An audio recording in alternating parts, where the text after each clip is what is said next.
All right, good afternoon, everyone. This is Andrea Hall from General Dynamics Mission Systems. Thanks for joining our discussion today. We will get started right now, but first, I would like to just remind everyone that today's session is being recorded, that we will field questions after our speakers from OFCCP and ODEP, but we will be taking those questions over the chat. Michaela and I will be fielding those questions via the chat. And so we ask you, if your phone is not already on mute, to please go ahead and mute yourself. And if you are a speaker, go ahead and mute yourself if you're not speaking. And at that, I'd like to hand it over to my colleague and friend, Catherine McCary. Wonderful. Thank you so much, Andrea, and welcome to today's webinar. Federal updates. OFCCP, the Office of Federal Contract Compliance Programs, and ODEP, the Office of Disability Employment Policy at the U.S. Department of Labor. Unfortunately, EEOC Commissioner Andrea Lucas will not be joining us today as she had a scheduling conflict, but we definitely look forward to having her present in the near future. I'm honored to have served as the CEO of the DC Metro chapter of Disability In for 10 years. Our mission is building the business network for disability inclusion. And as Andrea mentioned, today's webinar will be recorded and available next week on our YouTube channel. However, if you'd like a copy of the slides, please email me. My email information is at the end of the webinar. We continue our mission in 2021 through educational webinars and know that today's event, hosted by General Dynamics Mission Systems, will spark conversation as we hear from key leaders from GDMS, OFCCP, and ODEP. I'll turn it over now to Chris Hilbrand, VP of People. Chris? Thank you very much, Catherine. Good afternoon, and thank you all for joining us today. My name is Chris Hilbrand, and I'm the Vice President of People for General Dynamics Mission Systems. I've worked in human resources for almost 30 years, starting my career as a non-commissioned officer in the U.S. Navy. I'm fortunate to have worked at General Dynamics for just over 7 years now, having recently come over to General Dynamics Mission Systems in November of 2019. Prior to that, I was actually with GDIT. I feel privileged working alongside our diverse global workforce of over 13,000 employees to ensure that we hire, retain, and develop great people while delivering mission-critical efforts for our customers. General Dynamics is committed to supporting diversity, cultural awareness, and a more inclusive work environment. These are critical business imperatives. We're very proud to have hosted former OFCCP Director Craig Lean in 2019 and 2020 as part of the Disability in DC Metro Annual Federal Update, and continue that tradition today with Director Jenny Yang.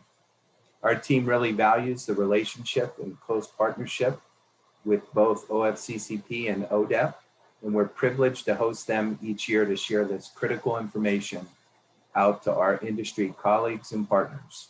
I'm now honored to introduce OFCCP Director Jenny Yang. Director Yang, thank you for joining us and for your continued leadership.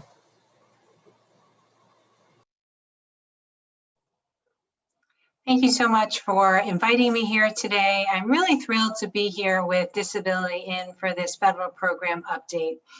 I am honored to be joined by my colleagues at ODEP, and I really look forward to working with all of you to engage the business community on creating inclusive work environments.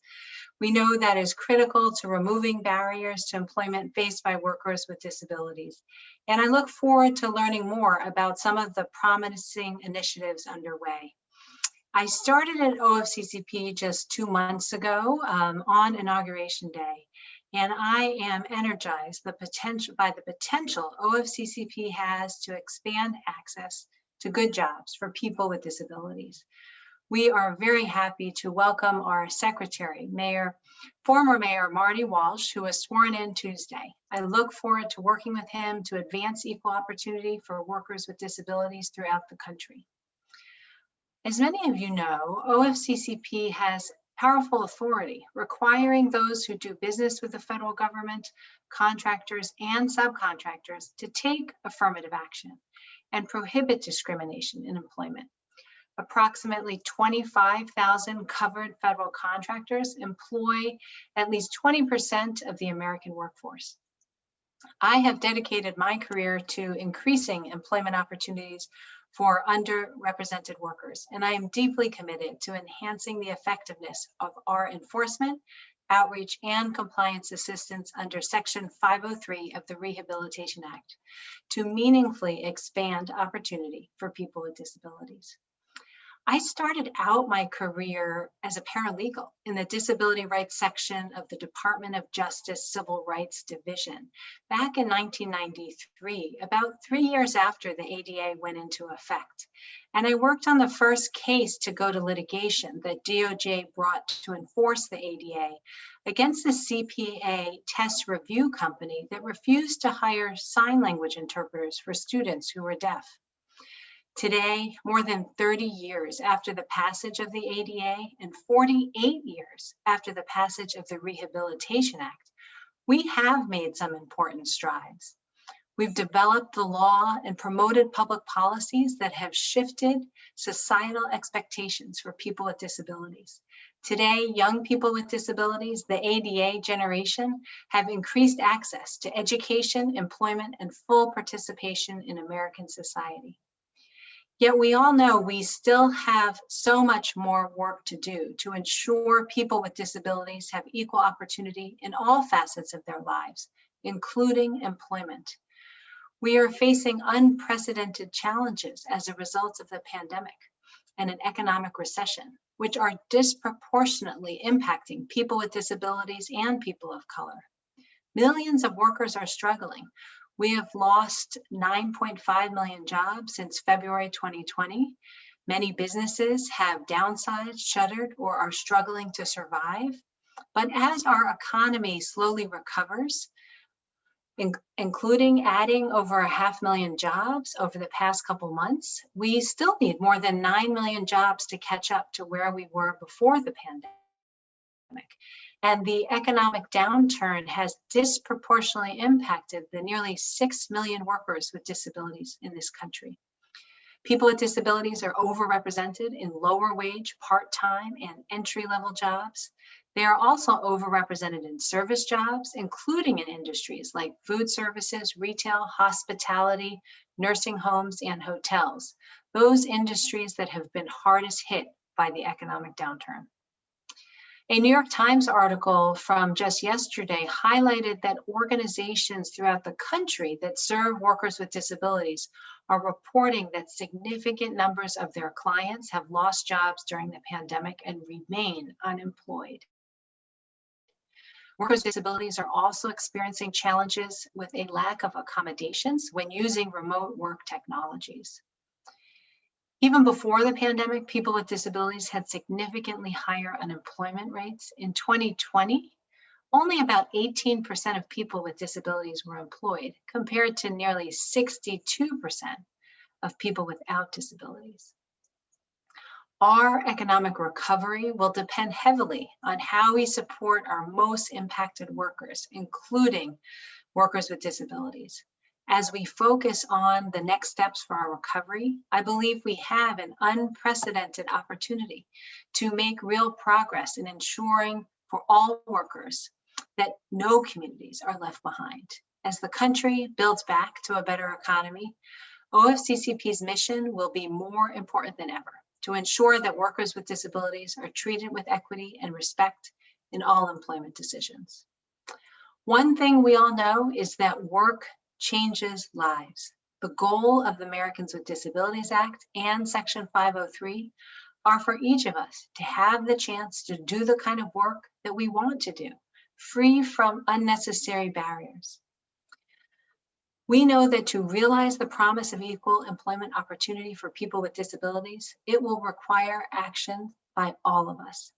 What I saw from my time in the Obama administration as chair of the EEOC is that for the first decade and a half of enforcement of the ADA, we spent so much time litigating the threshold issue of who is covered under the statute as an individual with a disability. Since the ADA amendments have been in effect, we have seen a dramatic change. Now the focus is on the heart of the matter. considering an individual's abilities and qualifications for the position, and providing accommodations where necessary to do the job. This has vastly strengthened the protections available to workers. But we still see employers discharging qualified workers on the basis of disability when these individuals could perform the work with a reasonable accommodation. Employers often overestimate the cost and difficulty of providing accommodations. Research has shown that 80% of accommodations cost less than $1,000, and in fact, 50% cost less than $500. And with advances in technology, the costs of accommodations are falling. And with increased use of remote work opportunities, we have seen it can expand opportunities for people with disabilities where there is a universal design of that technology and accessibility built in. So the good news is that more employers are recognizing that reasonable accommodations do not need to be costly and that the benefits will far outweigh the costs. But as we continue to see significant barriers to hire, such as prohibited disability-related questions of applicants, as well as a refusal to hire qualified applicants based on fears and stereotypes about disabilities, we know that there is an important opportunity for us to do education and outreach and to work on changing practices. We are interested in working with all of you to identify solutions to the challenges people with disabilities have faced in accessing employment. Even one company can have a significant impact in expanding opportunities for people with disabilities, and working together to share knowledge and lift up practices, we know that we can catalyze even greater impact. People with disabilities still face stigma in the workplace, and that will take culture change to shift. But I am optimistic that the federal government, in collaboration with committed employers and organizations like Disability In, can make substantial progress in ensuring equity for all workers. To that end, OFCCP is committed to implementing a broader stakeholder engagement strategy, working with the business and disability community to identify innovative and promising practices to promote the hiring of people with disabilities and to advance changes in culture. I believe all of us in this virtual room share a common goal of advancing equal employment opportunity in the workplace. We each bring different experiences based on our lives, and it's essential for OFCCP to understand the breadth of perspectives as we develop our policies and enforcement programs. What I saw during my time at the EOC is that we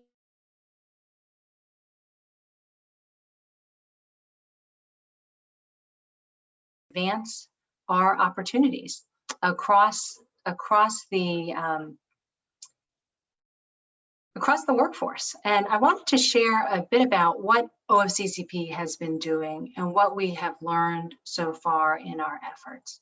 As many of you know, we have recently moved to focus on full compliance evaluations throughout our work.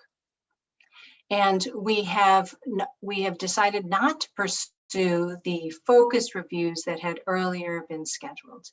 And the reason that we did this is that we believe we can have a more effective impact using our full compliance authorities. This amended list retains the 500 full compliance reviews listed in the September 11, 2020 release, and removes all establishments previously selected to receive Section 503 focus reviews, promotion focus reviews, accommodation focus reviews, which include both religious accommodations and disability accommodations, and compliance checks. So although we have removed those focus reviews, we are strengthening our commitment to expanding employment opportunities for people with disabilities. And as we shift back to full compliance reviews, we will be ensuring that we continue to evaluate employers' compliance with 503 of the Rehabilitation Act, including reasonable accommodation practices. We are particularly interested in strategies to ramp up recruitment and hiring for people with disabilities as our economy recovers. There are many qualified people with disabilities who want to contribute their talents, but they can't get a job or advance in their career. Our goal is to ensure that federal contractors are prioritizing the work of advancing equal opportunity and taking meaningful action. We know there are many federal contractors who are leading in this area, and we want to support them as well as assist others through compliance assistance and actionable resources to understand how existing hiring, pay, and promotion systems can reinforce inequality so that we can advance the kind of progress we need to make long-term change. I'd like to share some of what we learned from our Focus 503 reviews that we completed in fiscal year 2020. We completed about 170 reviews, and the majority of contractors who measured their utilization by job group met or exceeded the 7% utilization goal in at least one job group. However, only about 5% of contractors met the disability utilization goal in more than 50% of their job groups, and none met the 7% goal in all of their job groups. So a key focus area going forward will be to increase hiring, retention, and advancement for people with disabilities across all job groups. We also identified the top 5 violations during these Section 503 focus reviews. One was the failure to conduct appropriate outreach and positive recruitment of individuals with disabilities that were reasonably designed to effectively recruit qualified individuals with disabilities. Second was a failure to invite applicants and employees to self-identify as an individual with disabilities. Third was a failure to document the computations or comparisons pertaining to applicants and hires as described by our regulations and maintain this data for 3 years. The fourth is a failure to design and implement an acceptable audit and reporting system which measured the effectiveness of affirmative action programs. And fifth was the failure to develop and submit acceptable 503 affirmative action programs and support data. Through the course of this work, we also identified a number of best and promising practices, and we use these to provide compliance assistance to employers. The agency's website includes a number of best practices and promising practices, as well as other information, including specific examples that employers have used to comply. And I'll share a few of these promising practices with you here. One is centralizing accommodation systems. Another is creating and using accessible online recruiting tools. A third is promoting active chief executive officer leadership. We know that leadership at the top that is communicated down by leaders at every level is one of the key drivers of change. Another is coordinating with state or local vocational rehabilitation agencies. In addition, developing comprehensive and welcoming self-identification programs to remove the stigma for people to identify confidentially that they have a disability. And lastly, evaluating personal data proactively is an important effort to monitor progress and set a baseline. So based on the information gathered during the reviews to date, we found that the vast majority of contractors implemented a small number of best practices, but still fell short of the utilization goal. OFCCP found that in general, contractors who undertook outreach and positive recruitment activities that were reasonably designed to be effective in recruiting qualified individuals with disabilities had the most success in meeting or exceeding their disability utilization goals. OFCCP encourages contractors to have ongoing engagement with their employees and external organizations, as well as examine the data that they're collecting to see where room for growth exists. As we explore how to strengthen our 503 enforcement, we will continue paying close attention to the processes employers have in place to provide and process requests for reasonable accommodations. In addition to reasonable accommodations, we will continue to explore the impact of new technologies used by employers to assess whether they're having a discriminatory effect on workers with disabilities. We will also work to identify employment policies that disproportionately screen out workers with disabilities. Before my time at EOC, I actually began my career as a lawyer with the Department of Justice Civil Rights Division Employment Litigation Section, where our jurisdiction was over state and local governments, and much of our focus was on systemic hiring discrimination and the role of cognitive and physical ability tests in creating barriers to opportunity, particularly in police and fire. I then spent a decade representing workers in systemic actions where we'd see practices such as unguided subjectivity have a systemic impact on underrepresented workers. And one of the issues that I had become interested in at the EOC was the use of algorithmic technology. And this could include artificial intelligence as well as other technology that's being used to recruit and screen applicants for employment, and then further down the road, even in evaluation and advancement decisions. And during the course of this work, I think what I have determined is that there is much that we all need to know about how these systems are operating. From an employer's perspective, it isn't enough to rely on a vendor saying this selection device has been validated and we're confident it doesn't have a discriminatory impact on any group, because employers are ultimately responsible for the screening and recruitment mechanisms that are put in place and the hiring decisions that are made. And so I think there's an important opportunity for us to work together to understand the opportunities that new technology may provide. I think that there is a positive opportunity to reduce the bias in subjective processes, right? Many commonly used processes such as a subjective resume screen or unguided interviews can lead to discrimination. We know that from the research and practice, but they can also be very difficult to challenge or to highlight the way in which those practices can operate to screen out qualified individuals.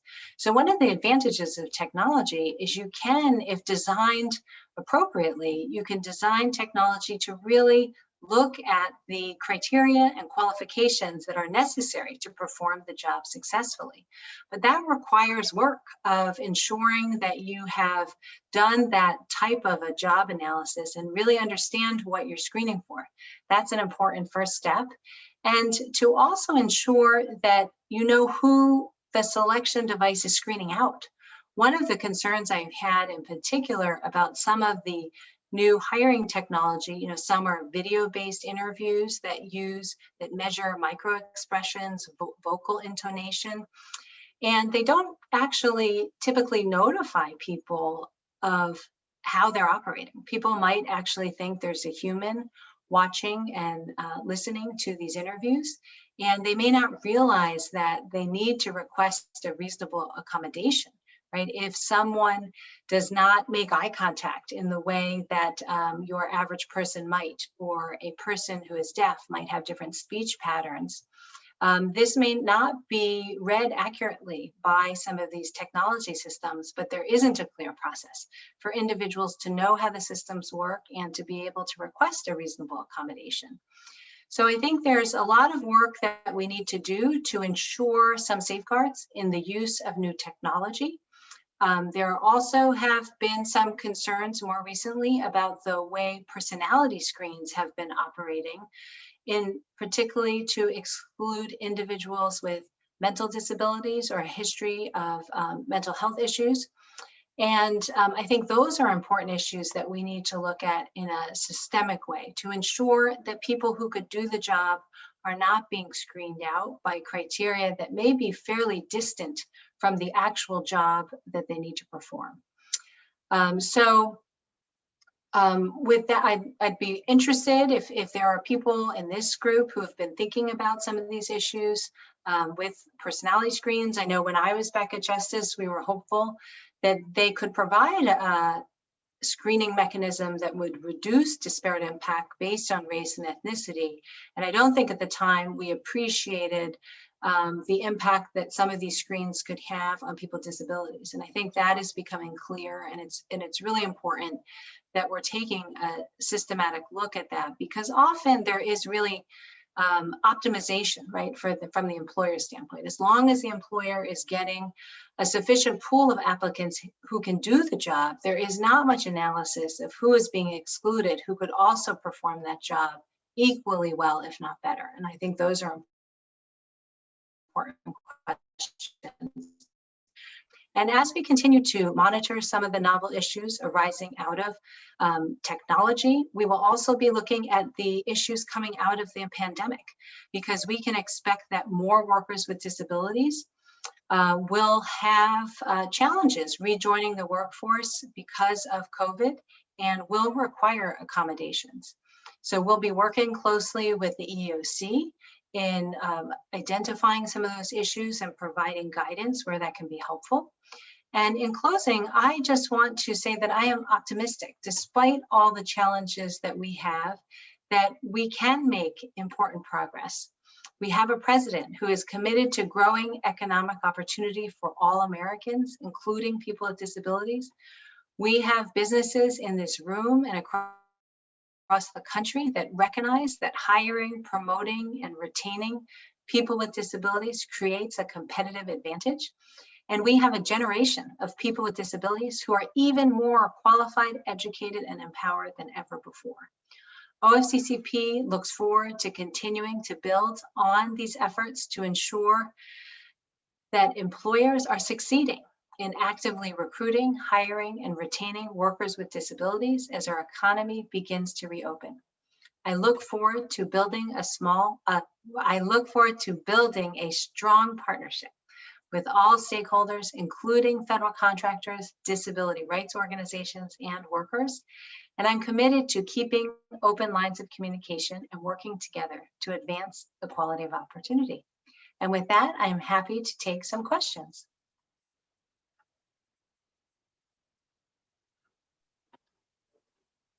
Excellent. Thank you so much. So we do have a question in the chat. So let me scroll up as it keeps bouncing. So one participant asked, I think this was from Sarah, what recommendations do you have to help contractors request an accommodation? And she references specifically the link on the Department of Labor's website for Section 503. Okay, I just want to make sure I understand the question. Contractors are helping request reasonable accommodations. Do you mean federal contractors, independent contractors? Or I believe we're talking about federal contractors requesting a reasonable accommodation, like someone who works. I'm sorry, I'm not sure if I follow the question. Amanda, did you want to come off mute and pose your question directly?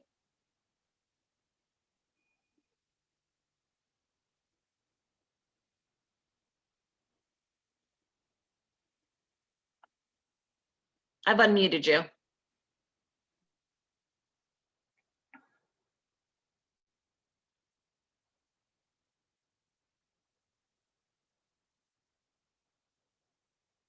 Yeah, I wasn't sure if you were talking about resources to help federal contractors in providing reasonable accommodations, or the federal contractor themselves needing a reasonable accommodation.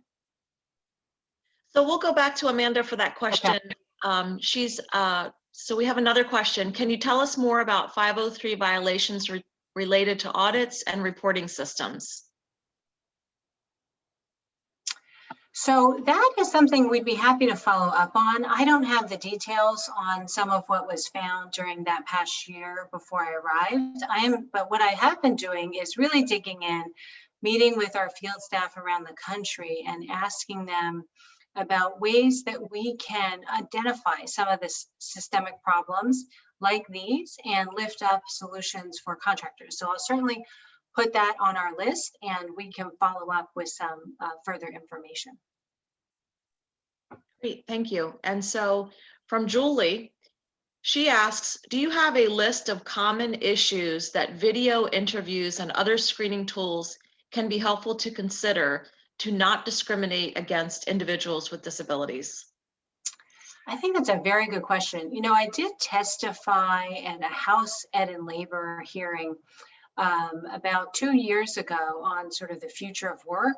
And my testimony is available online, and it does identify some of the issues that I was flagging that could raise a potential concern. But there is interest, and Jennifer and ODEP can talk about this, and some of her team as well.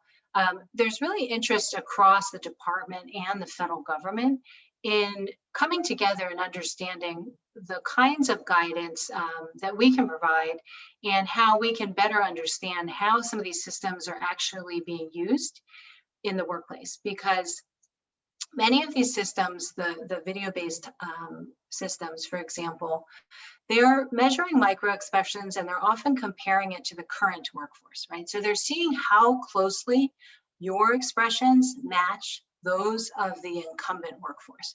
And so, or they're measuring the words that you use, the vocal intonation. So, and they're also, translating your speech. And so if people speak with an accent, that could be for a variety of different reasons, that it may not actually be accurate in terms of what it's translating. So that's one issue. And then there are issues with, someone may not smile as much, right, as the average person.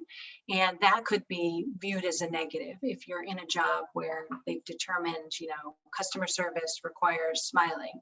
Or, how often are you making eye contact? And that could be affected. Like, for example, a person with autism may not be making the same level of eye contact, yet it may not truly be necessary for many of the jobs, right, that are being screened for. So I think that that is an area that would be helpful to provide some guidance along the lines that was suggested. Awesome, thank you so much. So the most recent question in the chat is, how is OFCCP addressing employees who, because of COVID, are now facing disability issues returning to the workforce?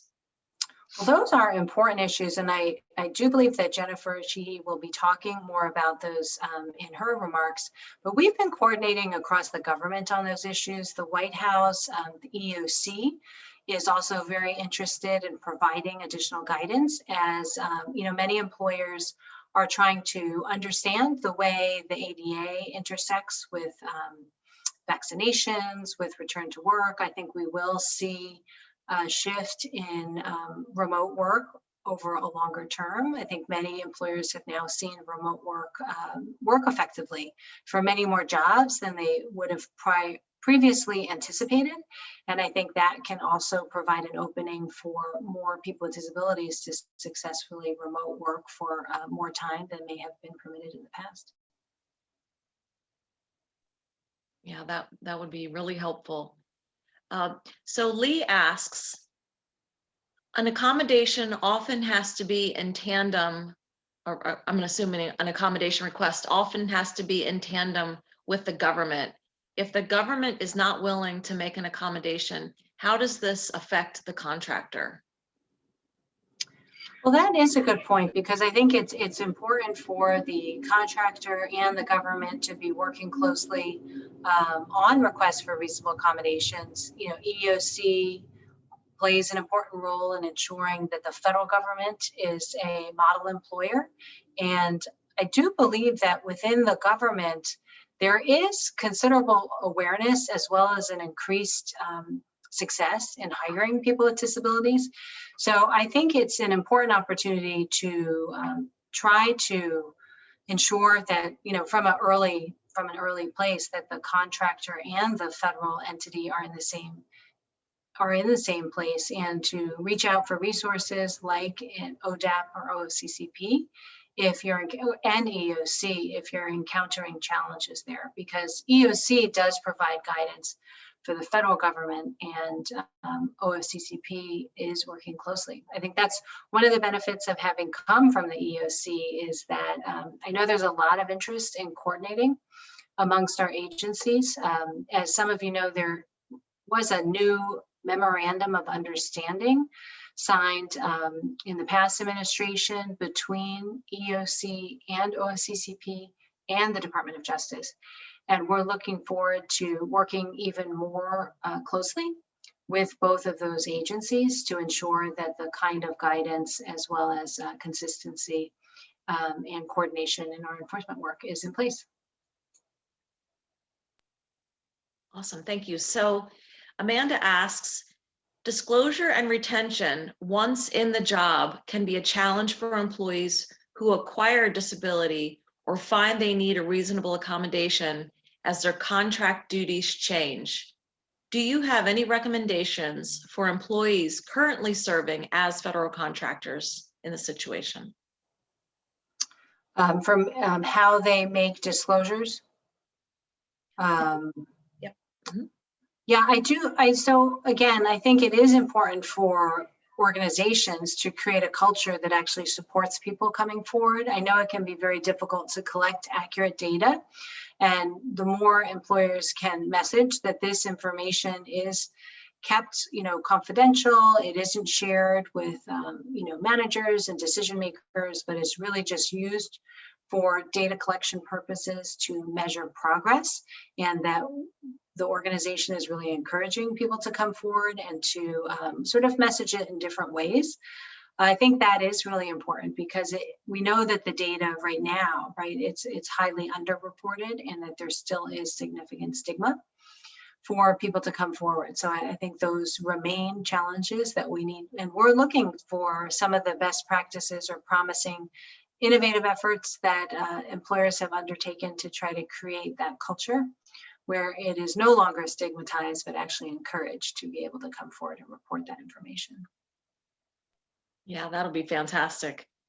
So on another topic, Wynn asks if you could possibly please repeat the stats in reference to what you learned from 2020 503 focused reviews.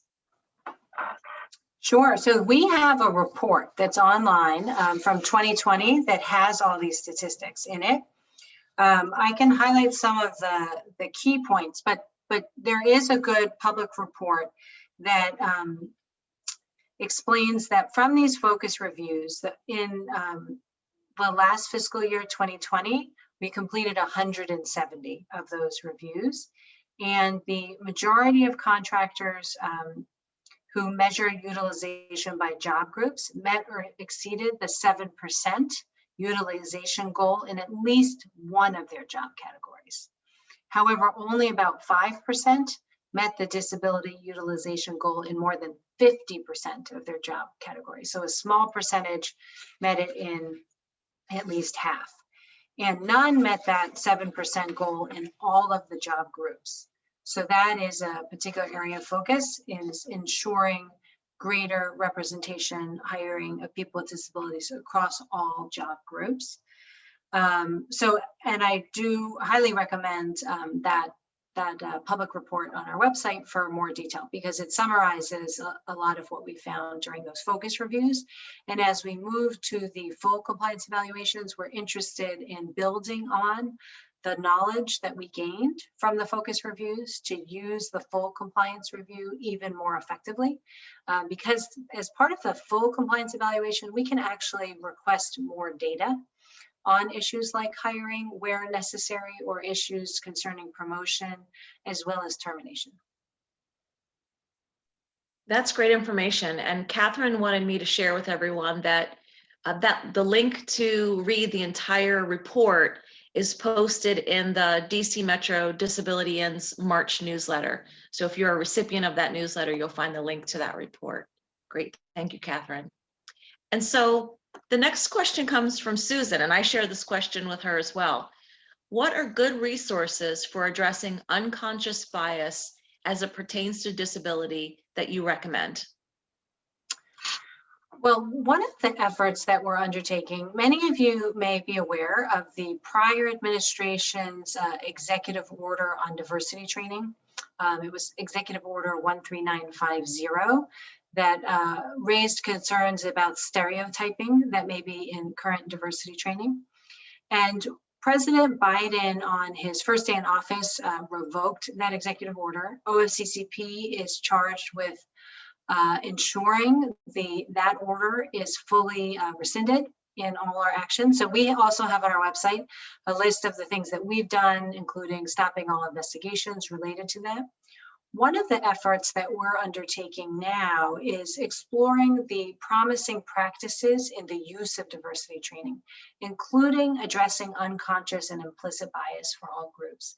So we just held a very interesting researcher roundtable where we met with about a dozen leading researchers in the diversity, inclusion, implicit bias, unconscious bias space, to understand what was really working from the practices that they were seeing. Because what the research shows is that a well-designed diversity training or an implicit bias training can be useful, but it has to be part of a much broader and holistic strategy that's integrated into the employer's efforts to evaluate and change policies and practices that may be creating barriers, as well as take a hard look at some of the cultural barriers that may be creating a lack of inclusion for certain groups.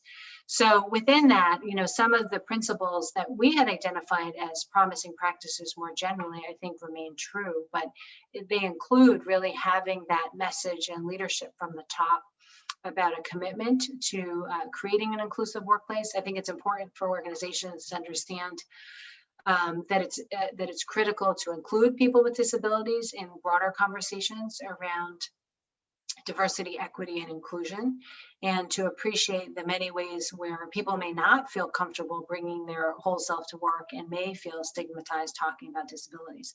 So we will be sharing out more broadly some of our findings on promising practices in the use of unconscious bias training. I think one of the key findings that some of the researchers shared is that they do believe these trainings can help, particularly leaders within organizations, see where there may be hidden problems, right? Understanding the way unconscious bias works can then help leaders better understand that even though they thought their systems might be operating in a neutral manner, in fact, where you have things like discretion without a lot of guidance, it can operate in a way that is discriminatory. So they think there is some promising research showing that unconscious bias training about how it works can help motivate leaders to then want to make changes to their processes and systems. Great. So we have a question and a comment regarding the 7% goal. So the comment first is, I think a more effective statistic is what percentage of employees are in job groups that meet or exceed the 7% target. And the individual mentions our company is struggling, or excuse me, our company struggles by individual groups, but overall we were highly represented.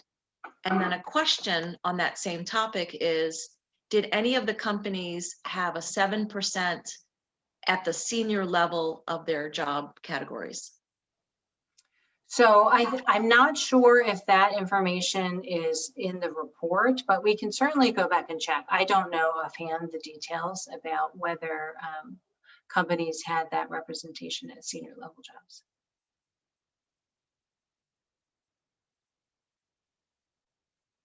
All right, so I invite Catherine or Chris or Mike or our members from ODEP to come off mute if you all had any questions that you wanted to extend to Director Yang. So yes, thank you, Andrea. This is Catherine. I really am fascinated in a sad way about the assessments that are done pre-employment. And you and I have had this conversation before, but I think it's a topic to tackle for DC Metro.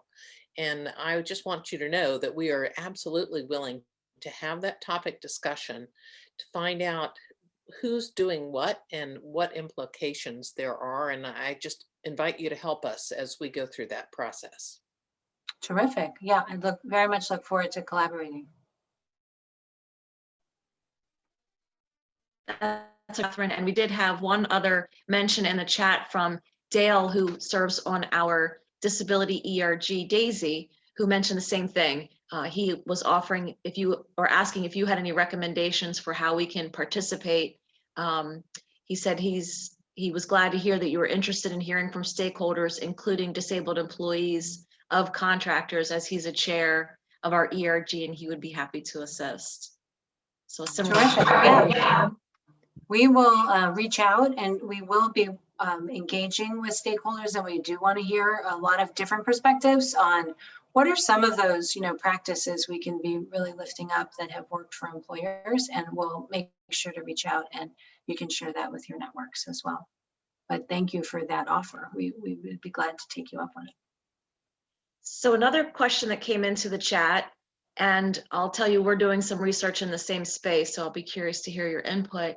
Can you talk about the use of job coaches for applicants with disabilities in the hiring process or on the job? So coaching and mentoring.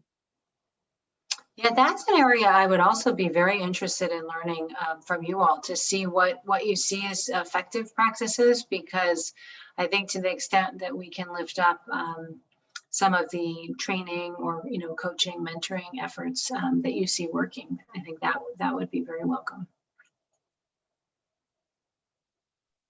Fantastic, thank you. So those are all the questions in the chat, I think.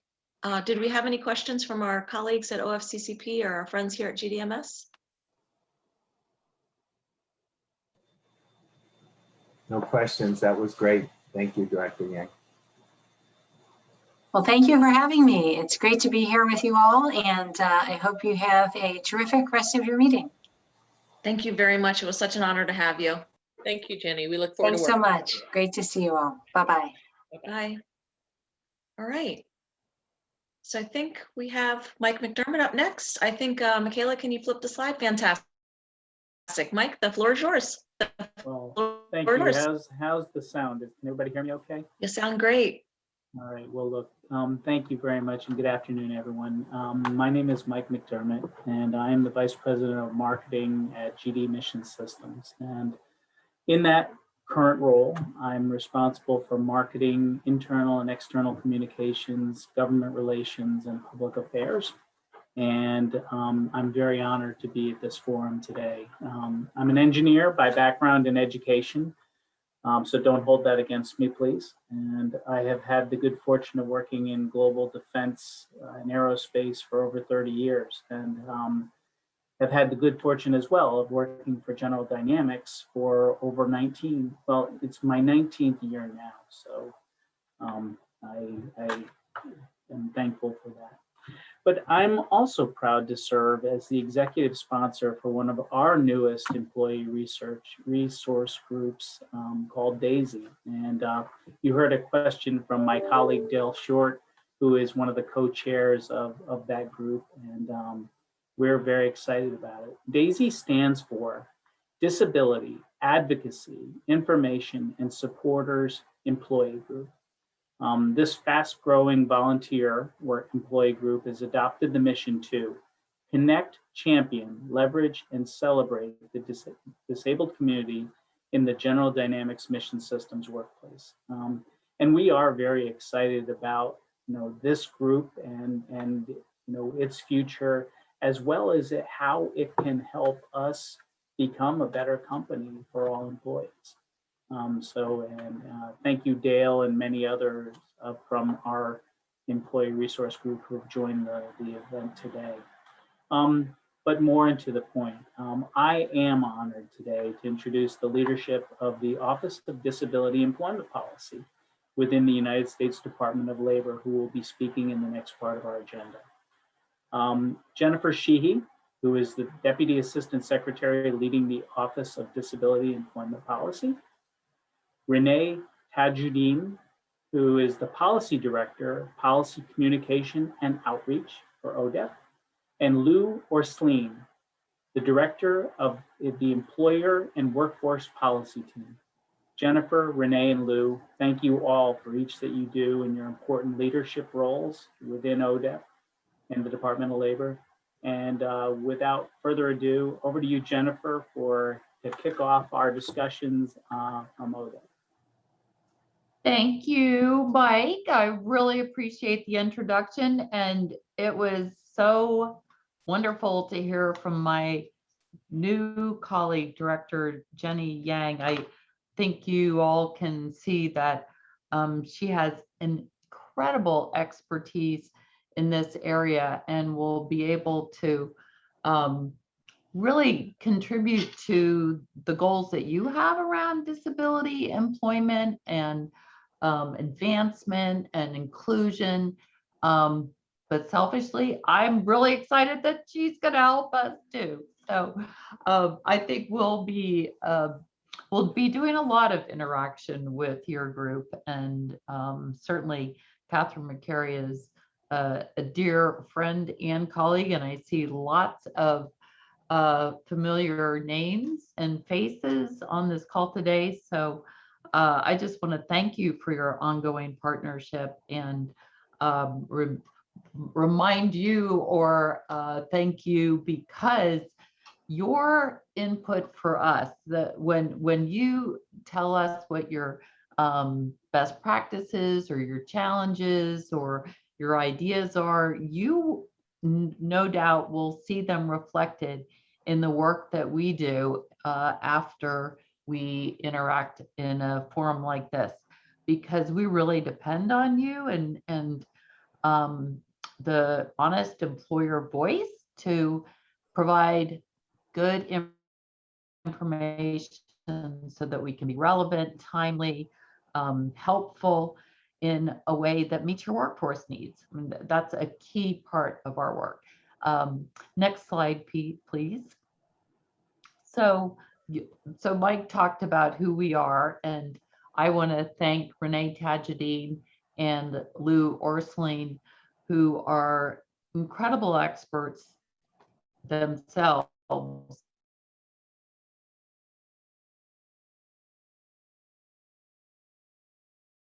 what we have done and how we're adapting what we do to help you in your work, given the really extraordinary circumstances that we've faced over the last year or so. Next slide, please. So what do we do? So ODEP is a small federal policy agency. We develop and influence policies that increase the number and quality of employment opportunities for people with disabilities. Next slide, please. But how? How do we do that? So we have several different parts of our work, and hopefully you'll see how they tie together. We test and develop policies and practices. We do research, we do demonstration grants, we work with organizations like Disability In, or provider organizations, or advocacy organizations, other organizations, researchers, in order to identify and then build evidence for the best policies and practices that support employment of people with disabilities. And in doing that, we also then advise the Secretary of Labor and our sister agencies in the Department of Labor. We provide technical assistance to Congress and the White House when they're deciding on policy changes. And then we also assist employers through employer organizations, really like yours, that can then translate to their membership or tell us what their member needs are. And we also work with states and local governments, because so much policy change can happen at the state and local level that can have a tremendous impact on people with disabilities. Finally, we work across Department of Labor and with other federal agencies, because as a policy office, we don't run any of the programs that we advise policy change on. So we have to use carrots as opposed to sticks to work with partners and provide good information, good advice, good research, and the best practices to help all of the stakeholders we work with. Next slide, please. And every transition, so I've been through 4 transitions, meaning I've been through a transition from one administration to another 4 times now. I've had a long career. And as soon as we know who the next president's going to be, we really work on wrapping up our accomplishments in the first administration and then look at the priorities of the next administration so that if necessary, we tweak the work that we do to those new priorities, or we begin new projects that are in line with those new priorities. Disability employment is supported by all administrations, and I think you have seen that with our friend Craig Lean, who was the previous OFCCP director and our partner, and how his approach really laid the foundation for what Jenny wants to do with her administration. So when we go through a transition, we immediately look at the national priorities because we want disability to be considered in the national conversations, policy conversations. So what is one of the first priorities for us? Disability inclusive COVID response and recovery. And that's critical because as your businesses are adapting to the recovery of COVID, you want to know how your employees and job seekers, applicants with disabilities can be part of that recovery and that transition into the workplace, just like anyone else. So we're there to hopefully help you with that. And Renee and Lou are going to talk a little bit more about that. The second is promoting racial and social equity and disability policy and programs. And what that means is looking at the equity conversations in the country and making sure that disability, people with disabilities are considered in those. And then vice versa. We look at disability policy and say, are people of color, are people with disabilities of color and from underrepresented communities being, are they achieving the outcomes that all Americans with disabilities should achieve through our policies and programs? And if not, what do we need to do to change that? The third is, it's continuing one because it's so important, supporting workers with mental health conditions and helping employers really set up those inclusive practices and those mental wellness practices that they can provide in the workplace to help their employees. Fourth is expanding opportunities for training and employment, apprenticeship in particular, in the green, clean energy sectors and other high growth industries. And then finally, we're paying very close attention to young people with disabilities because this pandemic could be an important and difficult time in their launching careers. They are at a pretty precarious point where they may potentially be leaving some of the supports they have as young people with disabilities. And then they need to figure out what they should do to what they need to get those good jobs and launch their careers, and how their supports will be set up. It's so important for employers that that pipeline of people with disabilities is established, and we know that is a critical component of your success and your inclusive practices. So we want to support that, and we want to make sure young people with disabilities are ready and able to take advantage of those early career jobs that you have. So next slide, please. That is it for me. And once again, I want to just mention that we are really grateful for your input. I hope that you will tell us, be honest with us about what your immediate challenges are, what it means for you to recover after COVID, and how you think we could help with your strategies and with your challenges. And I will turn it over to my wonderful colleague Renee now. Thank you very much.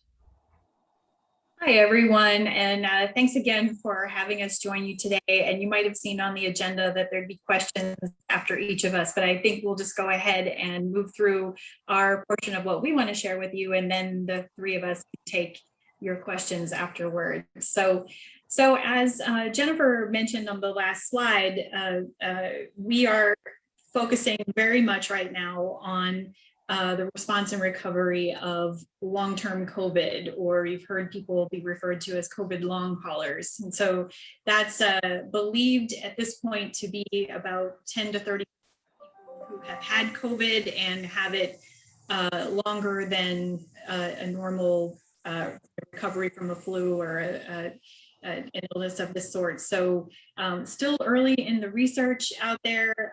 We don't know everything that we need to know or have the full picture, but what we do know is that many of these individuals are valued members of our workforce, and we want to support them so that they can remain in the workforce. So many of us are being impacted by COVID, but we really want to focus on people who are dealing with this on a longer term basis. For us, that is going to involve a lot of outreach and education. So education can be around the fact that this is becoming a chronic health condition for people, and that people might be protected by the Americans with Disabilities Act and other disability non-discrimination laws and regulations. As you all know, the ADA employment provisions prohibit discrimination against qualified applicants and employees on the basis of disability. So, and they also require employers to provide reasonable accommodations to job applicants and employees with disabilities. So the challenge with this, though, is that people dealing with long COVID may never have considered themselves to be somebody with a disability or a chronic health condition. This might be a completely new world for them. They may not realize that they have certain rights and protections. They may have never heard the word reasonable accommodation or not have the foggiest idea who to talk to about that. And we also have confusion out there too on what is long COVID. The symptoms are kind of nebulous or vague in some cases. The more we learn, they are getting more specific with the symptoms, but all of us needing to work together to try to understand this. And what ODEC wants to do is really raise that awareness that of how you ask for an accommodation. Earlier, a question was asked about, how contractors ask for accommodations. And I know that there were a few different ways that question could have been perceived, but my mind went right into the Job Accommodation Network, or JAN, which is a free resource that ODEP provides. I think most of you know about it, but what's so great about JAN is they have been around for decades now. They've seen and heard it all. Certainly COVID is new, but strategies and approaches that work for other chronic health conditions will work in this case too. And they can take specific situations and provide specific guidance to individuals, their family members, their employers. As a matter of fact, today I was just talking to my team and learned that we break down the types of stakeholders that reach JAN, and learned that the other category, which typically would have about 1% of their total calls, is now growing to 9%. And by other, we mean friends and family of people with disabilities that are asking for assistance. So basically what I'm trying to say is all of us have a role in this and supporting each other and those with long COVID. And we want to help employers really hang on to that valuable talent too. So we are working on messaging around this, getting it right so that it's understandable, and also doing it in a way that attracts the attention of people that may not know that there's help out there or that they even need help to begin with.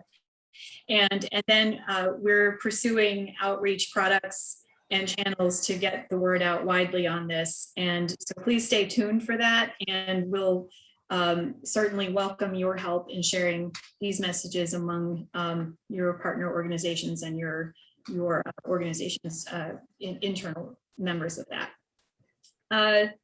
Okay, also, I mentioned Jan. Lou will talk about this a little bit more in his remarks, but Jan and EARN and ODEP are building resources around COVID in general, and Jan has an entire section devoted to it, including materials related to long COVID. So specifics can be looked for there.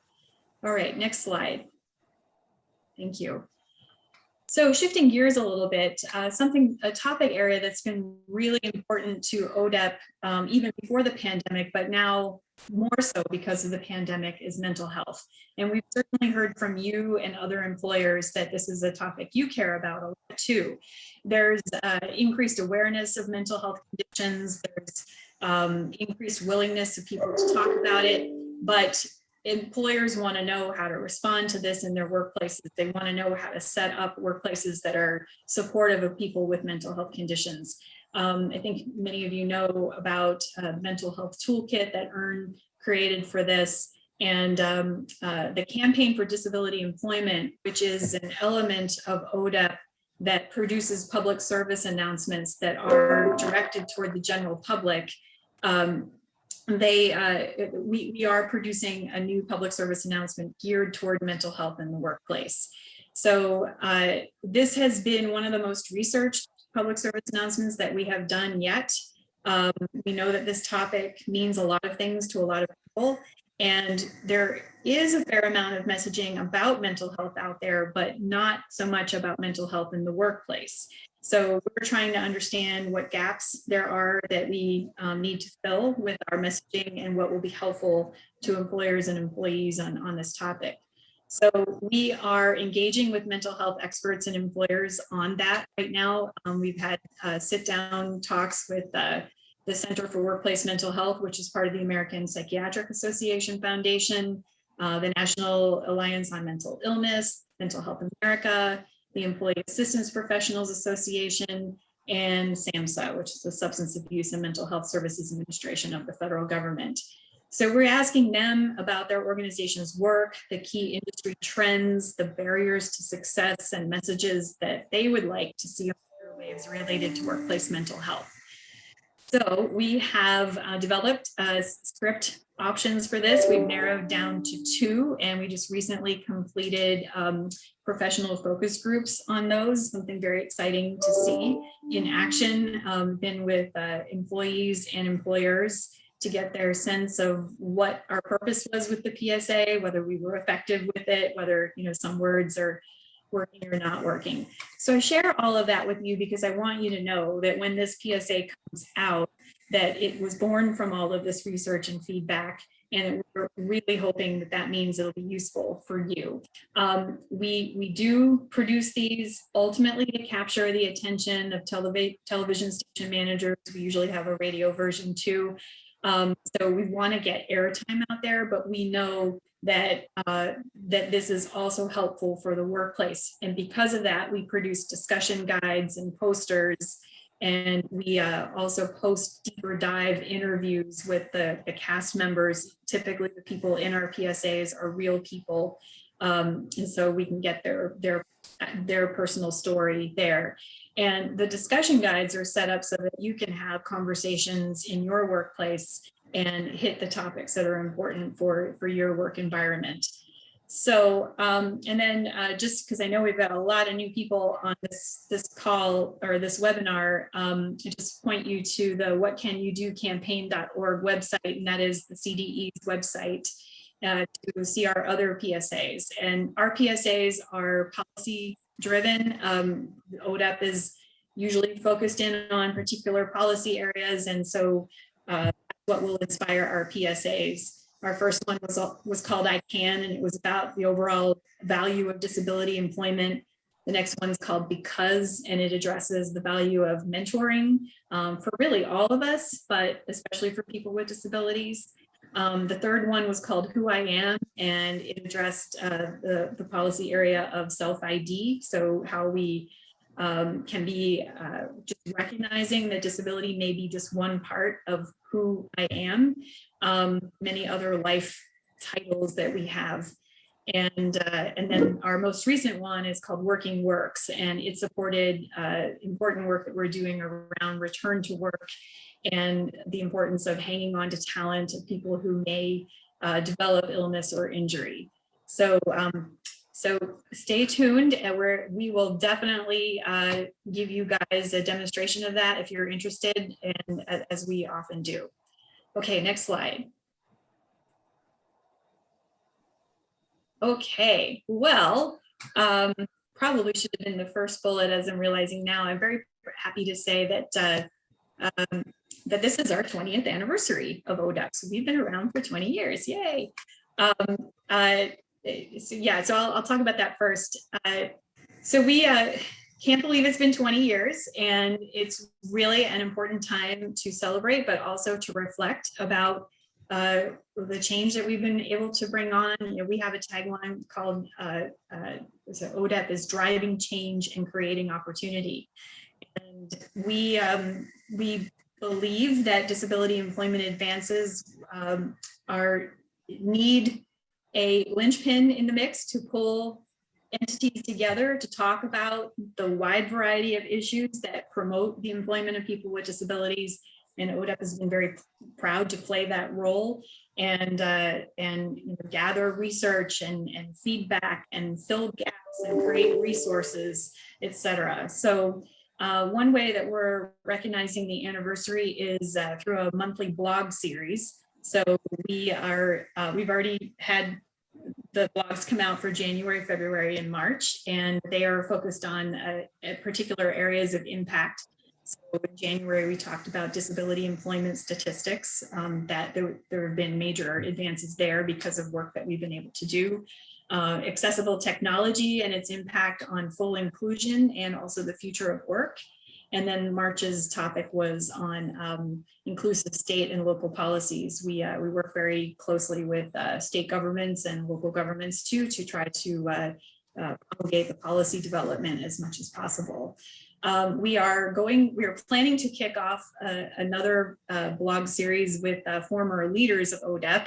So some of you that have been following us through the 20 years might find that very interesting to kind of see how we were formed in the first place and what we've done to impact policy development through our nation's economic ups and downs and our various social evolutions that we've gone through. So stay tuned for that.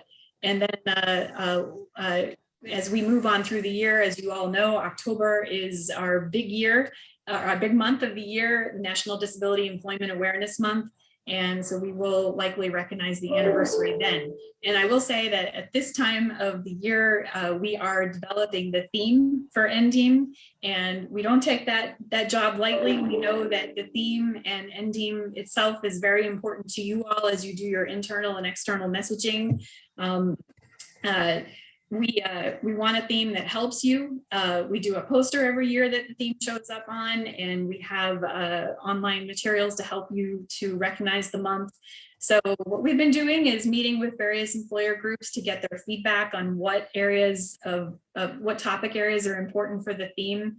And we're hearing from them, certainly COVID recovery, our nation's recovery from that is important. The idea of accommodations. A lot of us are very reflective of things that have been asked for in accommodations in the past are things that we're all using right now as we telework, and then mental health, and also just inclusive workplaces and workforces as a whole. So we're actively working on that theme, and we expect to announce it in May by news release. But also another way to keep up on the latest announcements is to sign up for our Friday newsletter that we send out every week. So with that, I will ask for the next slide and kick it over to Lou. All right, great. Thank you very much, Jennifer. Thank you very much, Renee, and good afternoon, everyone. And so appreciate Catherine and the DC Metro Disability and team, and Chris, Mike, and Andrea for hosting at General Dynamics. We really appreciate the opportunity to talk a bit about what we are doing. And again, my focus is going to be very much on response and recovery, because that seems like where most of the need is right now. So I really want to focus on that.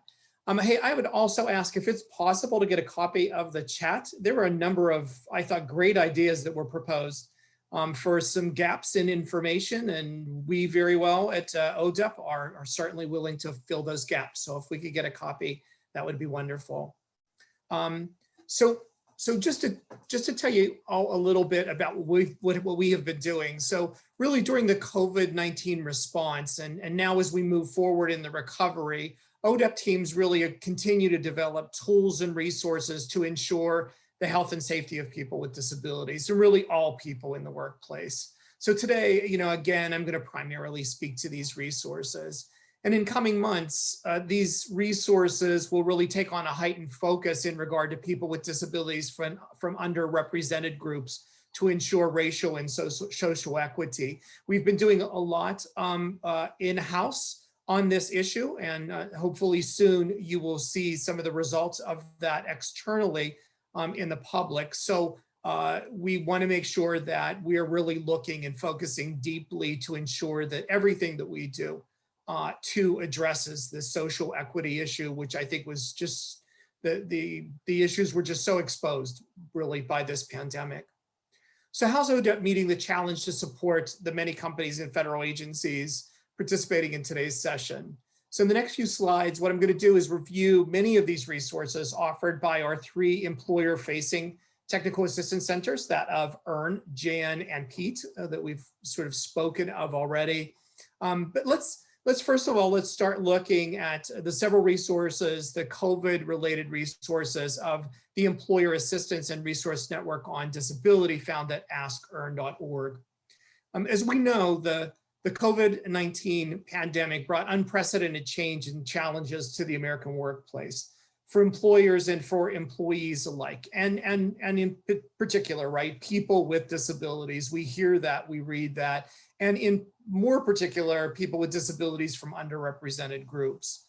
Thus, really what we wanted to do is to develop a number of resources to help employers not only protect the health and safety of their employees during COVID, but now what we're really also looking to is recovery. What does recovery look like for all of you, and how can we support you in having the most successful recovery possible? So our hope really is that employers using these resources can better understand the intersection between the pandemic and the changes it has wrought, and the inclusive workplace disability policies and practices. So one such document whose cover is shown here on the slide is entitled COVID-19 Job Applicants and Employees with Disabilities, Emerging Practices to Employ and to Protect Workers. So as many of you know, we work closely with Bobby Silverstein, and this is one of the publications that he assisted with. And so sorry, I was trying to do 2 things at once here and put the link in the chat, but I'm not being successful at doing both. But at any rate, many of you I know are familiar with Bobby, and he's really helping us with a number of briefs. Both currently, we have a couple of briefs published, as well as ones that we will be releasing throughout the late spring and early summer. So this policy brief more specifically really explores the intersection of the ADA and COVID while highlighting emerging inclusionary practices that employers may use to return workers to the workplace as the pandemic hopefully slows down and disappears. So we know employers must address a myriad of questions to facilitate the employment and health and safety of job applicants and employees. So really this brief really focuses on some of those strategies that employers can use to recruit, hire, and onboard new employees during the pandemic. It gives protocols or practices on what employers may adopt to prevent the transmission of COVID-19 in the workplace. And it answers the question, are there reasonable accommodations that ensure equal employment opportunities for individuals with disabilities, but that do not pose a direct threat of health and safety to that individual or to others? So this policy brief has been and will continue to be updated as we see the FAQs, the frequently asked questions, updated at the Equal Employment Opportunity Commission site. The next brief I wanted to bring up, in the case that you have not seen this, and this is also, one can see the cover of it on the slide, is titled Adopting an Integrated Telework Policy for Employees with and Without Disabilities. So this was just released just a couple of weeks ago now. And really in response to COVID-19, many employers are adopting or adapting their employment policies and practices to meet the new realities. So one issue receiving significant attention that we've been hearing about, certainly, and I'm sure that all of you have been talking about, is teleworking or remote work. So this policy brief really provides a framework for adopting an integrated telework policy applicable to all employees, including employees with disabilities. So this is the sort of the strategy that I know Francis West has been talking about for years and years. Instead of establishing a separate policy, a separate communication channel, a separate way to communicate issues of disability, why don't we instead really create inclusion by integrating all of our policies with the inclusionary policies within our policies? So this is certainly one effort that we've made at that. We know that employers have general telework policies and a separate one, typically for reasonable accommodation policy, that lists telework as a specific example of reasonable accommodation. In other words, employers' general telework policy applicable to workers might not be integrated.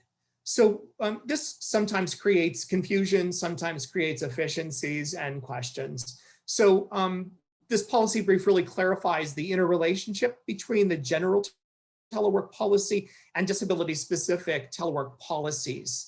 And it includes a framework for adopting policies related to telework as a reasonable accommodation that take into consideration applicable policies included in general telework policies. And it also has a reasonable accommodation telework policy checklist as well. Could we go to the next slide, please? So Jennifer spoke of this, and again, I think this is topical with all of us. We're all talking, we're all watching the research, we're all seeing what's happening in the workplace. But the COVID-19 pandemic has really been associated with a significant increase in employees reporting mental health challenges. Symptoms of anxiety disorder, depressive disorder are being reported most often. So in a CDC survey during the pandemic, 40.9% of respondents reported at least one adverse mental and behavioral health condition. And according to the CDC study, as well as various others, we know that these numbers are even higher in minority groups, in minority racial and ethnic groups. So pictured on the screen is a graphic of EARN's mental health toolkit, a gateway to background tools and resources that can help employers learn about mental health issues and cultivate a welcoming and supportive work environment for employees who may be facing mental health issues. As many of you know, it follows an easy framework for fostering mental health well-being, and it's built around awareness, accommodations, assistance, and access. So many of you know this and you may be familiar with it. It was launched in 2019, really pre-COVID, and certainly applicable then because we were certainly seeing an upswing in mental health challenges then. But in particular now with COVID, I think it's more and more relevant than ever. So we have been enriching the toolkit with resources such as what we call the employer COVID-19 response stories. These feature initiatives from companies such as CVS Health, EY, and Merck.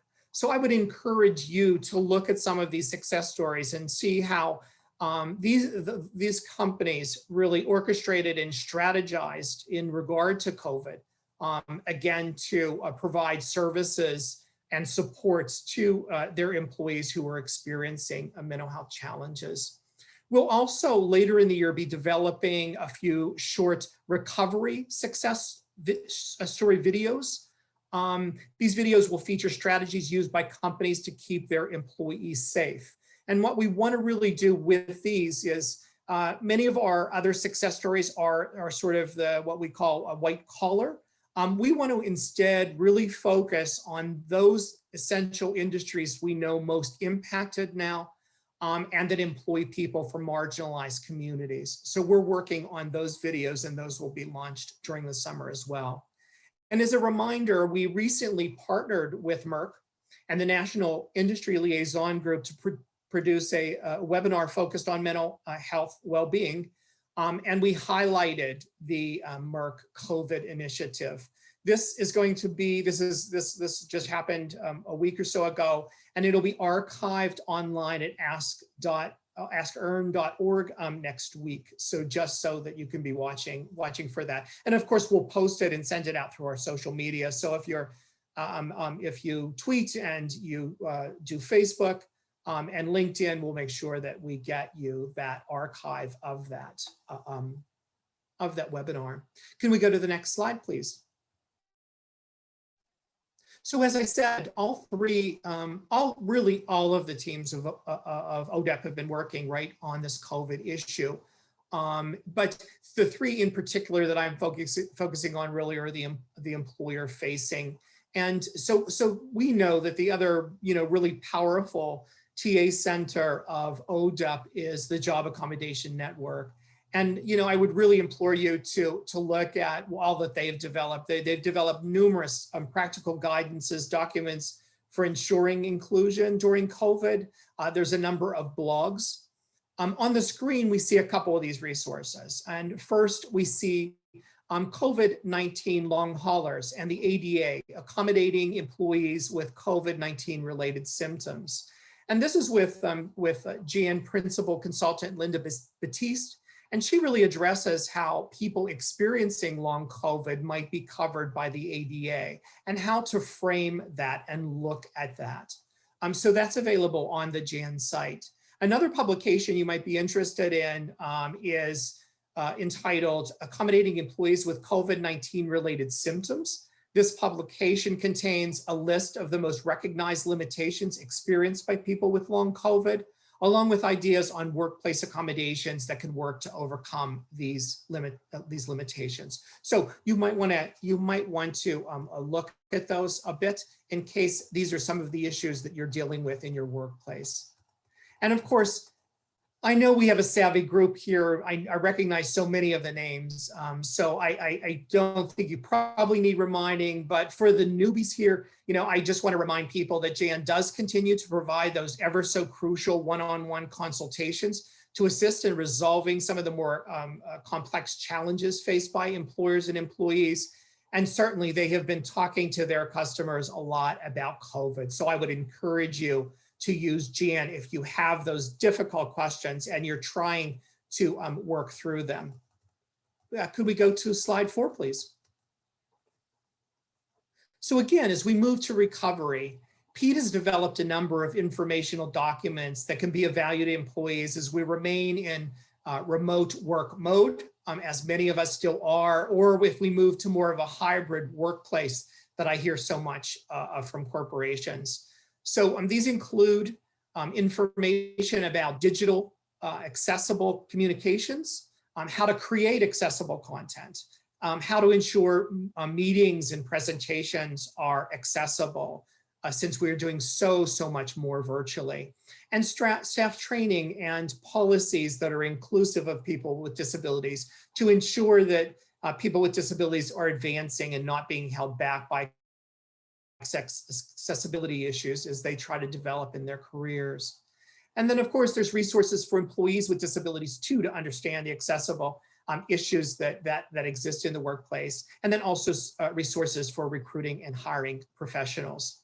So all of these resources really to try to make it easy more recently, what we've done at EARN is that we've created a banner that runs across the top of askern.org. So I would encourage you, if you're looking for any of these resources, you just may want to head to EARN and make it easy on yourself. We did that for ease of use, but just go to the top banner, click in, go on the link, and you'll see not only all of the guidance and important resources from ODEP, but we have all of the OSHA, CDC, EEOC guidances gathered in one place for you as well. So I would encourage you to go there and look for those resources. Can we get a slide 5, please? So what's really on the horizon? Where are we headed with this? In particular, as we look at a post-COVID era. So what we're doing is we're producing a series of publications focused again on supporting employers in either retaining people perhaps with long COVID or people or returning people to the workplace. So again, Bobby Silverstein is going to help us with a couple of policy briefs. We're looking at health and safety in the post-COVID workplace. So what Bobby is going to do here is we're going to talk to OSHA and CDC and EEOC. And what Bobby will look at is the intersection of all of these in relation to the ADA, and then try to clarify somewhat these guidances, again, as we move to more and more of our employees coming back to the workplace. And then the second brief that we plan on doing is called The Future of Work. And what we're looking at now is we're looking at considerable amount of research, and we're trying to understand what the implications are for the future. What's going to happen in the future? Are people going to return?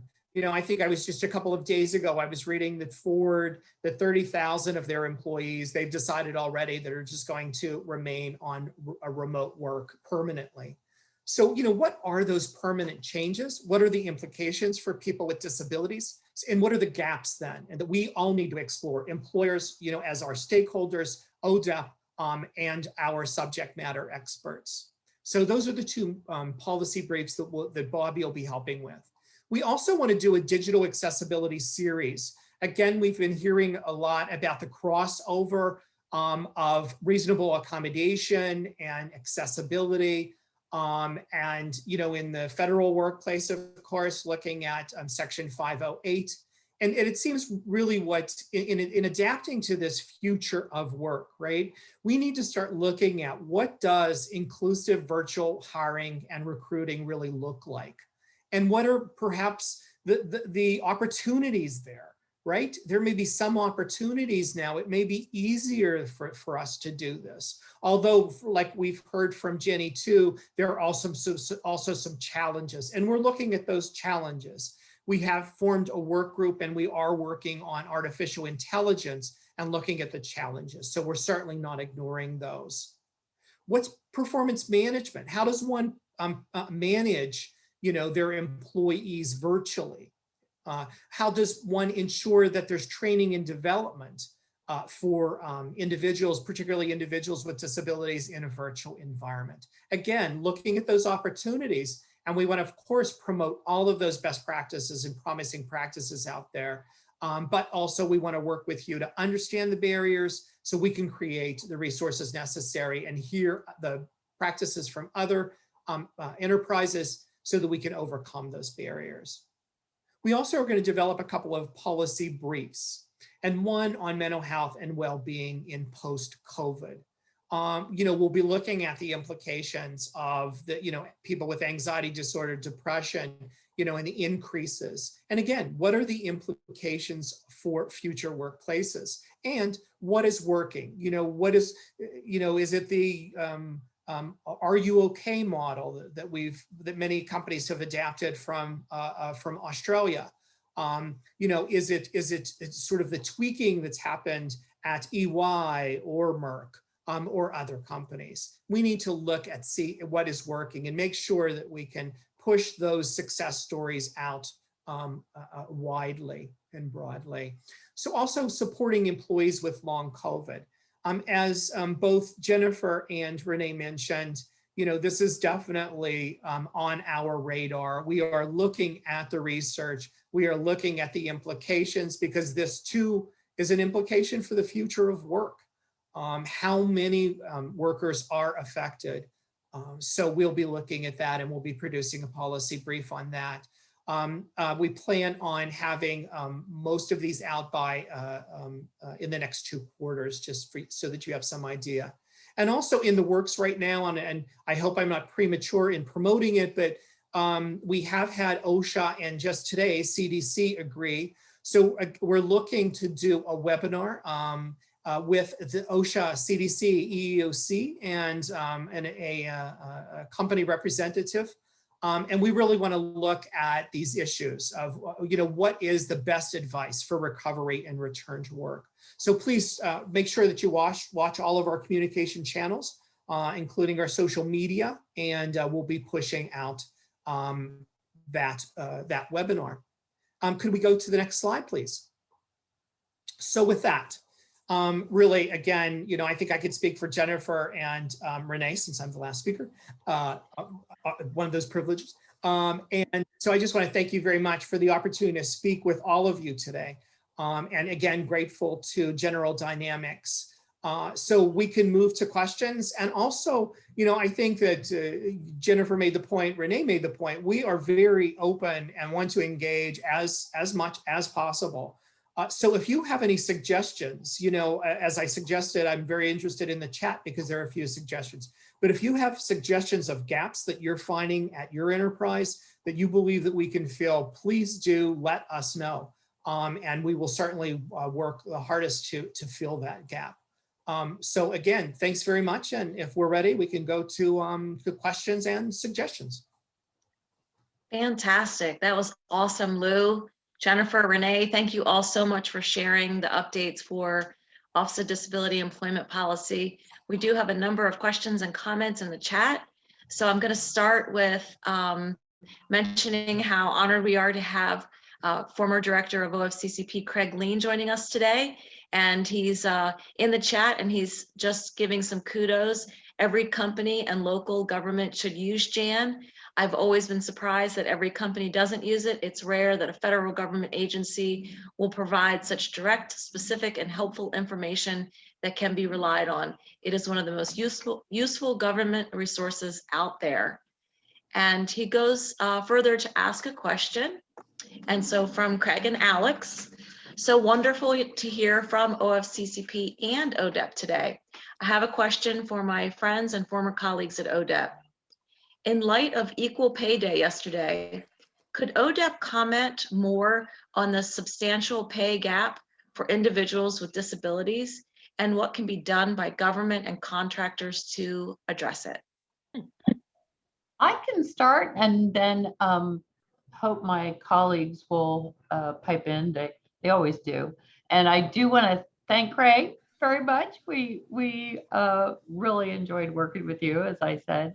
But I also want to say that Lou Orsling co-directed JAN for 12 years, and Renee came from OFCCP to ODEP. So we've got a lot of deep expertise in this area.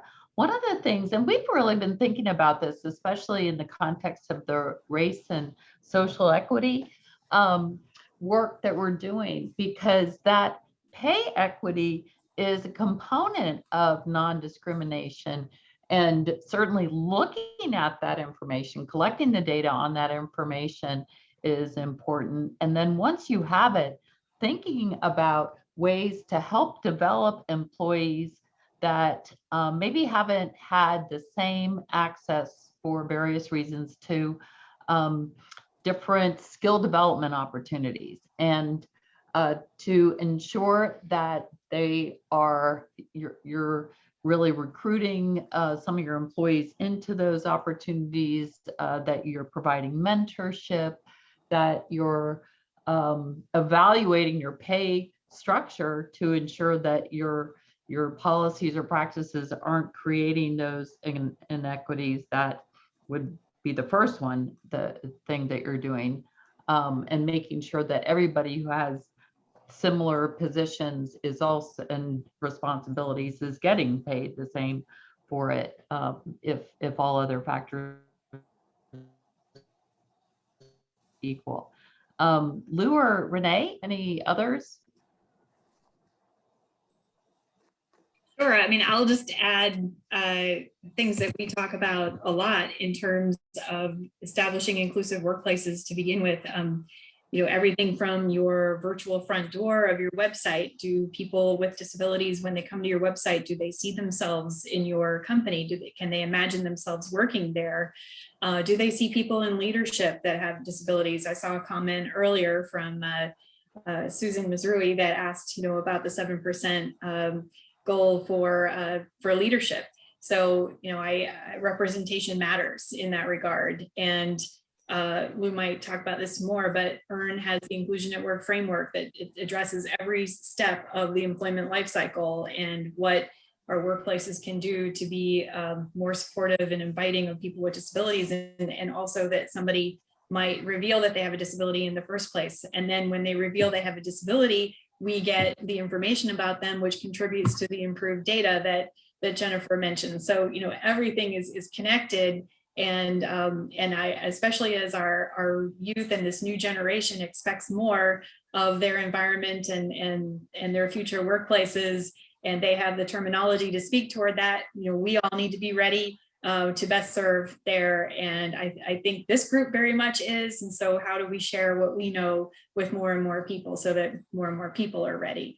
Lou, do you want to add any more? Yeah, and really, Brene, I would just agree with you. It's, it has to be a cultural change, and and that's the challenge. But there is so much opportunity in that challenge.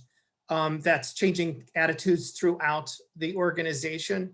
And again, we, as Jennifer said, I mean, we have the carrot, but OFCCP really has the stick on that. And really together we can look at the best practices for changing cultures around to ensure that this happens, that there is pay equity, for equal work for equal value, right? So we really need to ensure that. But I think it's very cultural. I think both carrot and stick are needed. All right, great. Thanks all of you. And so another question coming in through the chat from our friend Sophie Howard at General Dynamics Information Technology is asking, when do you expect to have the PSA available? I'm guessing that's to you, Renee. And I'll piggyback on that and find out, do you plan to have those in movie theaters again? We had luck with that because of our AMC collaborators before. And I wonder, when will any of us be in movie theaters again? I have not gone back, and it was one of my favorite things. I look forward to that. Although being able to stream at home has also changed my life too. But we don't know the exact timing yet. I would guess likely September, October. Could be that we have a lot of luck with our casting and could maybe even strive for July, but here I will say. Okay, awesome. So maybe Renee, we need to get in touch with Hulu or Netflix or one of those to help get that advertisement out there. Okay, great. So the next question comes from Susan, and she's asking, is there an ODEP booklet or resource on the rights of people with chronic health conditions like COVID long haulers who may not know they are people with disabilities? I can start. So this is something that we've been really thinking a lot about, and know that is an issue. We do have major grants in what we call the return to work space, and that we have those in 8 states right now. They're actually, because they were documenting return to work strategies for people who develop disabilities through illness or injury while they're working, and not just workers' comp, but all illnesses or injuries. They started working with the people returning from COVID, and they're putting together some really interesting information. We've got 5 grants that will continue soon with very large statewide grant funding. And so we'll be continuing to look at the information that comes back and how best to support those employees. But the Job Accommodation Network has also put out new materials for people returning from COVID. Maybe Lou, you could talk about that, or Renee. Before Lou, because he might know more specifics of from having co-led Jan, but I would just point out that the key part of this question is for people who may not know they are people with disabilities. And I think that kind of messaging and aspect of a guide is something that we are working on developing, that's the newer aspect here. Jan has plenty of people dealing with chronic health conditions. And Lou, correct me if I'm wrong, that in terms of not knowing that they might have a disability might be a newer aspect to this.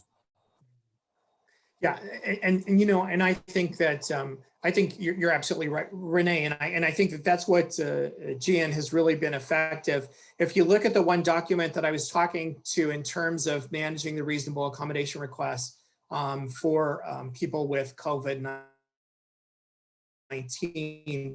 I think you know what the consultants there and leadership there have really been looking at is, you know, we know that, for instance, the lungs are affected with COVID-19. So if you look at that document, they do mine their other documents in regard to breathing, you know, breathing challenges, and use a lot of those accommodations, which I think are absolutely relevant and pertinent in this case. So I would encourage you again to look at Jan's website and Jan's publications. However, Susan, I totally get your point, and actually, your comment is one that I wanted to capture in chat because I wanted to hear how you wrote it, and we're asking as well to make sure that when we produce something like that, because I think that something exactly what you're saying is really needed. And it encompasses exactly what Renee is saying and encompassing some of Jan's information. But so many people with these probably now maybe lifelong chronic health conditions are not really going to think of themselves as people with disabilities. I mean, we saw that with the aging population when I was at Jan, that a lot of people did not consider themselves disabled. They didn't really connect with that word. And they didn't disclose for that reason. So it is going to be an education process for us and working with employers to really have everyone understand now, you know, what those are, and that needs to be research based. I mean, we do need to look more into the health, or the related health conditions and how they are affecting people, and need to look at the numbers. But definitely appreciate your question. Appreciate your suggestion for this publication, and we will definitely work on that, Susan, because I think we're recognizing that's definitely a need. So thanks for one more thing on that, and thank you for redirecting me, Renee. I actually didn't address Susan's question, but this all goes to the self-identification piece too, of course, and I think one of the things we need to look at is how we can help employers recognize the non-disability words when employees start asking about tools they might need on the job, and kind of the underlying reasons they might need those, and that they could be eligible for ADA rights and protections as a person with a disability, even though they're not thinking in those terms.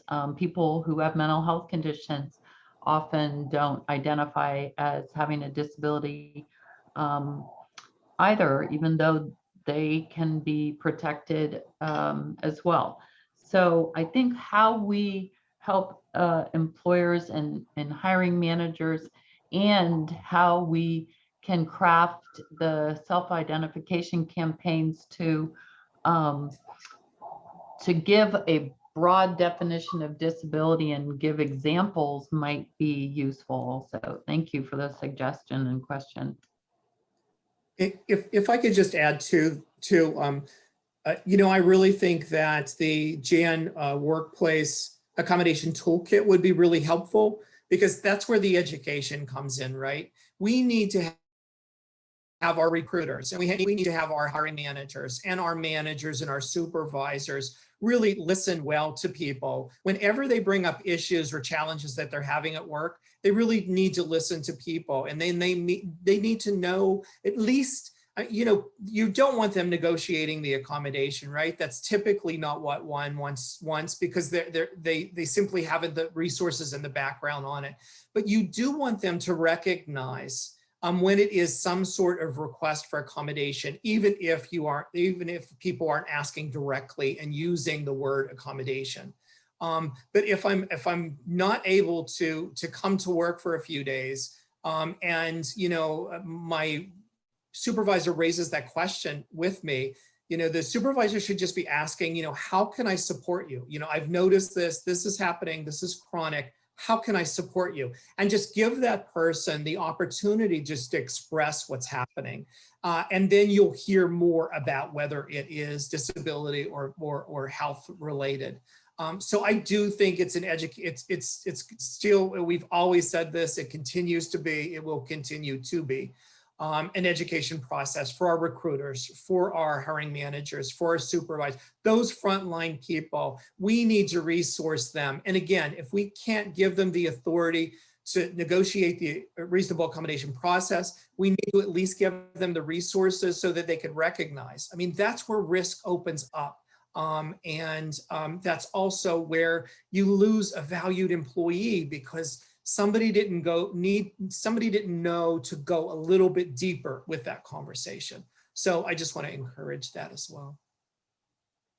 And I'll just add that the toolkit that Lou referred to has a series of videos in it. So it's like actual scenarios played out so that people can see that firsthand as a, you know, an easier way to see how to go about some of these. Fantastic. Thank you all three so very much. So one last kind of question comment that came into the chat from Dale Short here from General Dynamics Mission Systems.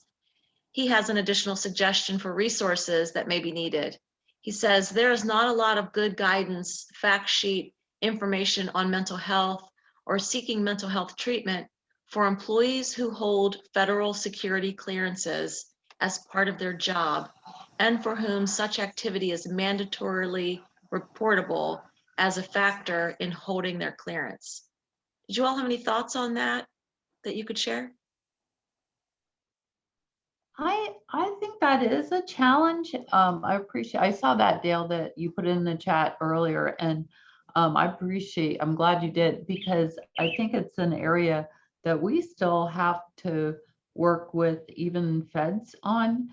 Jenny raised it a bit also in terms of kind of the requirements for jobs, personality, artificial intelligence testing, and potential ways that could exclude people with mental health conditions when that might not be relevant to the work.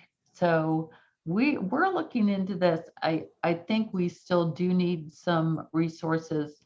There are some of the mental health organizations have also addressed it and have some ideas. Lou, from a Jan perspective, is there anything yet for Jan?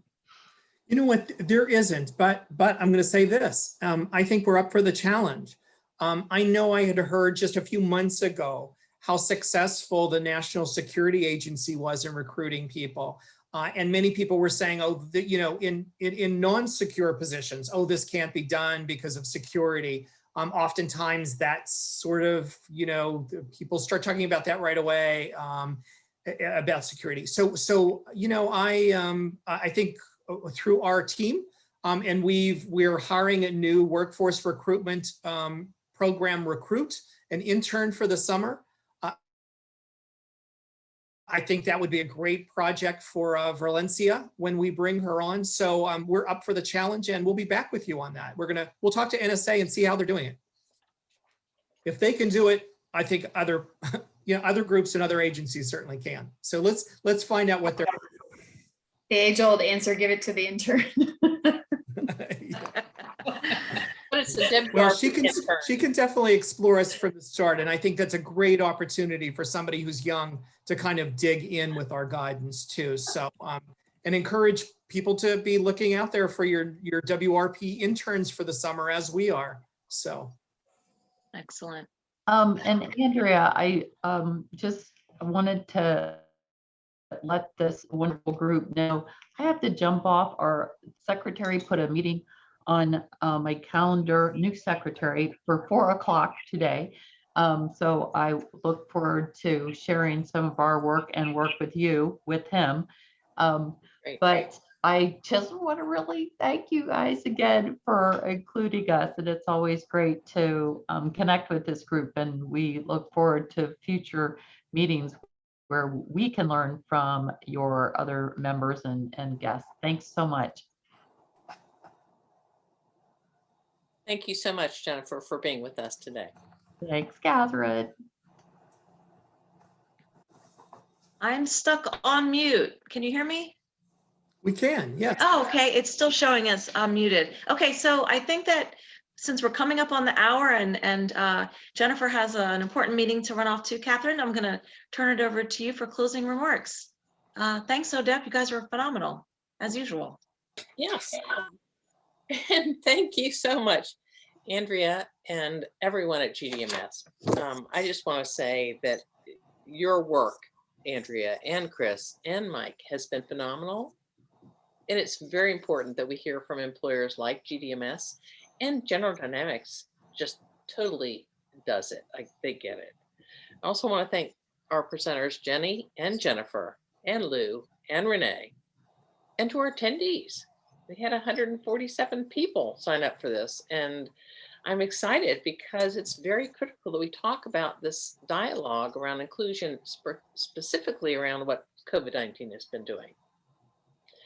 Our next event is April 29th, hosted by General Dynamics, but their IT division, their sisters or brothers or family. And we're going to talk about perspectives on autism and specifically intersectionality between disability and the Latinx community. And Craig Lean, who you all probably know, will be presenting on autism, but we also have GDIT members from both their disability and Latinx ERGs talking about that intersectionality. I really appreciate the comments that I heard today around culture change and attitudinal change, because that's where I think our organization really plays a key part. Culture change will impact more than anything else. Leadership is critical, but we have to think about changing our culture for inclusion.